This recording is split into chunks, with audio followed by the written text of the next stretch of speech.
Welcome everybody to the historical spot of the 5th Ward, baby. The home of the E.O. Smith Mustang and the home of the Phillis Wheatley Wildcat. It all started in 1866 when Houston added another ward into Houston in 1866.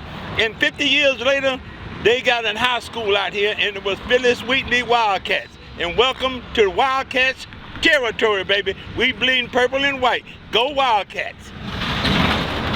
Welcome everybody to the historical landmark of 4900 Market Street, baby. This is where the dynasty started out for Colin Briggs and the Phillis Wheatley Wildcat basketball team, as you might know them as the Running Wildcats. But in 1940, when Dr. Caldwell hired Colin Briggs to be over the basketball program, he started putting a dynasty together in the late 40s with just letting you know some of the history here at Phillis Wheatley. But this, before it came to 4900 Market Street, this is the original location over on Griggs and Lyons Avenue, which later on became E.O. Smith. We're going through the history, y'all, because this history needs to be told about these people on the north side and how much they care about Phillis Wheatley and how much this school meant to the north side, period. Not only 5th Ward, but also Pleasantville, even Clinton Park, even City Gas. Everybody wanted to be a Wildcat if you was on the north side. But let's go back to the dynasty of Colin Briggs, as he put a dynasty together in the 40s that lasted all the way up until the 70s. When in 47, when they won the first state championship. Just let me give you some of the names and how far the history here. Number one, you had Lord Wells, who came on to be a super basketball star for TSU and later on became the first black to be an NFL scout and helped the Kansas City Chiefs win the Super Bowl IV.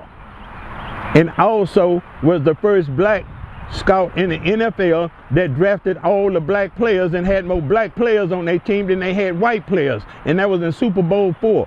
And Kansas City Chiefs and Lord Wells put that team together and went through all the small black colleges. But let's go on, talk about Tex Harrison, who also was the first Houstonian to be on the Globetrotters and became a superstar for the Harlem Globetrotters. Now we're talking about Jackie Carr, and you all know Jackie Carr. He's a legend.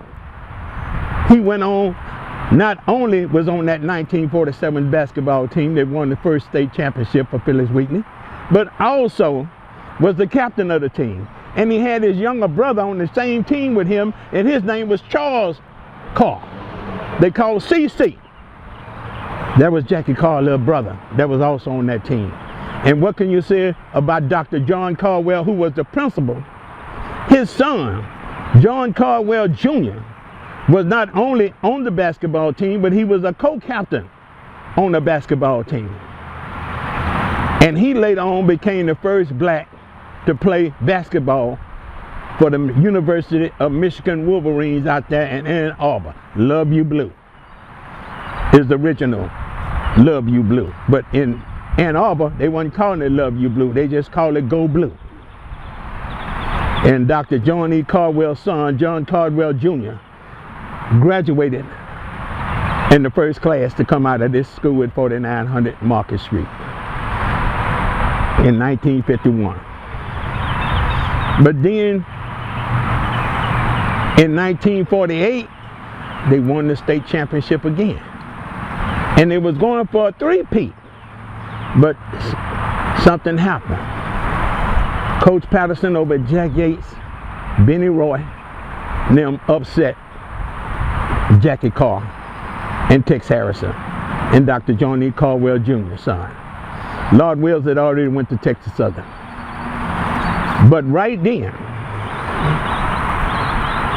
in 1950, after that 1949 upset that Yates upsetted Wheatley, Colin Briggs promised everybody out here in 5th Ward that never again will Jack Yates beat Wheatley in basketball?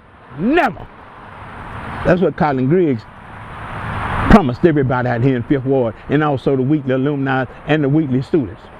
And his word was his bond, because from 1950 all the way to 1966, Phillis Wheatley just dominated Jack Yates. And that is the reason why we are out here today, to celebrate the 2025 Phillis Wheatley basketball team and the amazing job that they have done, keeping the legacy here in Fifth Ward. And most of all, everybody in Fifth Ward that went out to support Phillis Wheatley. But now we're talking about the legacy of 4900 Market Street, where Dr. John E. Caldwell's son, John Caldwell Jr., came out here and they won the state championship from 1950 all the way up until 1958. They won 8 state straight championships. And the only reason why they didn't win the last 2 in the late 50s, because they opened up Cashmere. And half of their basketball team in the late 50s, 58, 59, they started going out to Cashmere because that's the way the district had it set up. But what good do we own Phillis Wheatley, who made the whole state of Texas proud? Every black that was in the state of Texas was proud of Jerry Boney, and along with all the other supporting cast of the Phillis Wheatley Wildcats 1968 basketball state championship, because they did something that we all was proud of, not just here in Houston, all over the state of Texas. They was the first black to win a state champion in the UILB. That's right. So integration came in 1968. Coach Colin Briggs, along with Jerry Boney, along with the other guys, the cast and members of the Phillis Wheatley Wildcats of 1968, they went undefeated. They ran up over 100 points on everybody they faced. And you know they had to overcome all the white people, because all the white people did not want them black kids to beat their school. So the ref was involved in trying to throw the game for the white kids, but Phillis Wheatley was so dominated, they took the refs out the game. To give you a little idea of what's going on, some of you young people, it's kind of like what the Philadelphia Eagles did to the Kansas City Chiefs. They took the refs out the game. They dominated everybody they played, all the way on up into Austin. They dominated them. And then what happened? 1969, back to back, straight on up. And that was the last year Colin Briggs took over the basketball program, because his assistant was a man who he had trained in the late 40s over there to the old Wheatley. He had him as an assistant, and that was Coach Jackie Carr. And when Jackie Carr stepped in to take over from Colin Briggs, Phillis Wheatley didn't miss a beat, because in 1970 they won it again. They had a three-peat, 68, 69, and 70. Thanks to Jackie Carr, they had a three-peat. And Jackie Carr would tell you himself, he had 4 state championships. And one of the teams he was so proud of was the 1973 Phillis Wheatley running Wildcats. But all of these people helped put Phillis Wheatley, 4900 Market Street, on the map. But let's go back until 1950 when they moved over here. We're talking about some history. We're talking about 1950 when they moved over here. And what can you say? When they moved over here, E.O. Smith Mustangs, along with Coach Evans, Edward Evans Jr., became the first basketball coach for E.O. Smith to help train these guys, so when they came over here into Colin Briggs, they'll know exactly how the program is ran. That's Coach Edward Evans. We know in Third Ward as Doc Evans. From 1951, 52, 53, 54, 55, Doc Evans over at E.O. Smith had these boys on schedule. So when they came over here to 4900 Market Street, they knew the program that Coach Colin Briggs was running. That's the reason why they swept the whole 1950s decade in basketball.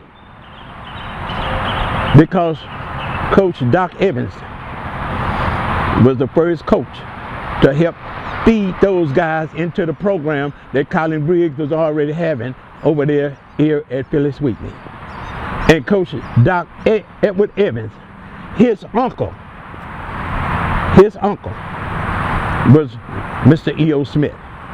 So Doc Evans got a chance to be and coach at his school that was named after his uncle, E.O. Smith. But then later on, Doc Evans decided to go and work out there with Dr. Lee E.O. Smith to help the struggling Jack Yates program basketball, and Mr. Holland hired him over there at Jack Yates in 1956. But still again, the beat never stopped, because Frankie Brothers kept it going. Kept the feeder going in here to Phillis Wheatley. From E.O. Smith to Mustang straight on into Phillis Wheatley Wildcat. Everybody on the north side, what they want to be, a Mustang. What they want to wind up being, a Wildcat. But this is history, y'all. And this is history that you can't Google up. This is history that the white people ain't going to tell you about. But we need to know this, because the only way we're going to find out where we're going is to know where we come from. And this is such a legacy here at Phillis Wheatley.